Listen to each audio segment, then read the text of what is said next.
Hey everybody, Kevin here back with another video. Hope you're doing fine and smiling. So today in this video, as you guys might have seen in the thumbnail already, we are going to be talking about the most modern forensic technologies available right now. As children, we also have been exposed to our own share of forensic equipments and technologies through our Indian movies. As soon as a murder takes place, you can see a group of people walking in with aluminum boxes containing powders and paint brushes to lift fingerprint of the crime scene. Since then, the technological advances in forensic science has been massive. In fact, there are a number of incredibly cool forensic technologies that you probably never knew existed. Watch this video till the end and you can probably boast off to your friends with your newly acquired knowledge. So first up on the list, we've got laser ablation inductively coupled plasma mass spectrometry. So what is this laser ablation inductively coupled plasma mass spectrometry? So when broken glass is involved in a crime, putting together even the tiny pieces of glass can be key evidence to finding important clues like direction of bullet, force of impact, or the type of weapon used in the crime. Through its highly sensitive isotopic recognition ability, the LAICP-MS machine breaks down glass samples of almost any size down to their atomic structure. Then forensic scientists are able to match even the tiniest shard of glass on clothing to a glass sample from the crime scene. In order to work with this kind of equipment in conjunction with an ongoing forensic investigation, a bachelor's in forensic science is usually necessary.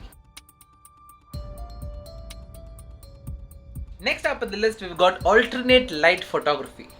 For a forensic nurse, being quickly able to ascertain how much physical damage a patient has suffered can be the difference between life and death. Although they have many tools at their disposal to make these calls quickly and accurately, alternate photography still remains one of the coolest tools at their disposal. A special camera such as the Omnichrome uses blue light and orange filters to show bruises under the skin's surface. Just like the restrictions imposed in every equipment in this list, you would need a master's in forensic nursing to use this kind of equipment. Next up in the list, we've got the high-speed ballistic photography. As we all know, ballistic means the study of the effects and the impacts of projectiles. And when I say projectiles with respect to forensics, it means bullets. Virtually anyone, from a crime scene investigator to a firearm examiner, anybody can operate a high-speed camera without additional education or training. But being able to match and identify bullet trajectories, impact marks and exit wounds must be done by somebody with at least a Bachelor of Science in Forensic Science. Next up on the list, we've got 3D forensic facial reconstruction. Although this forensic technology is not considered the most reliable, it is definitely one of the most interesting technology available to forensic pathologists, forensic anthropologists, and forensic scientists. In this technique, a 3D facial recognition software makes the use of real-life human remains, such as the human skull, and tries to extrapolate a possible physical appearance. But in order to run this type of a program, you must have a bachelor's degree in forensic science, a master's degree in forensic anthropology, or a medical degree with an emphasis on forensic examination and pathology. And next up in the list, we've got DNA sequencer. We all know what DNA is, right? DNA stands for deoxyribonucleic acid. And DNA is also known as the biological fingerprint of a human being. A DNA sample of you is unique to only you. Nobody else will have the same DNA as you. So with that being said, most people are aware of the importance of DNA testing in the forensic lab. Still, most people don't know what DNA sequencing exactly are and how can they be used in forensic science.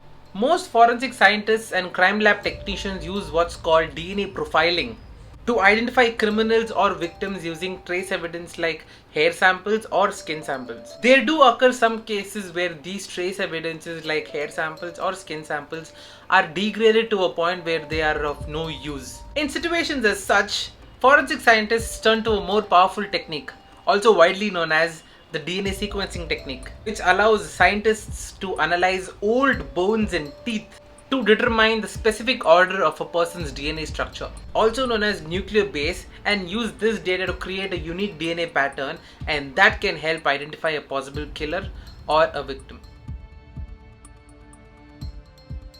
And last but not the least in this list, we've got Superglue Fuming. Remember in the beginning of this video I told you about the people who walk into crime scenes with aluminium boxes containing powder and brushes to lift fingerprints of materials in the crime scene?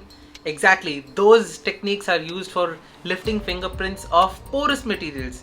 So what happens if you need to lift off fingerprints of non-porous materials?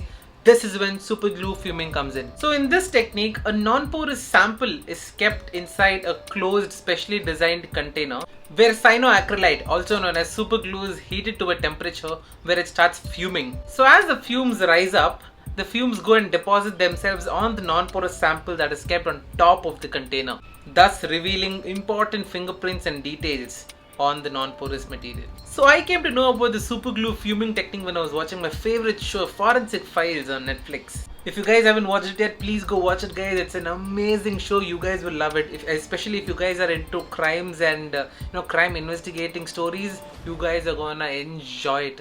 So please go watch it. Trust me on this one. That being said, this is the end of this video, guys. Thank you so much for watching. If you guys loved it, if you guys learned something new today, please let me know in the comments below. And if you guys have not subscribed it, please subscribe to my channel. And I'm on the road to 1,000 subscribers, so please help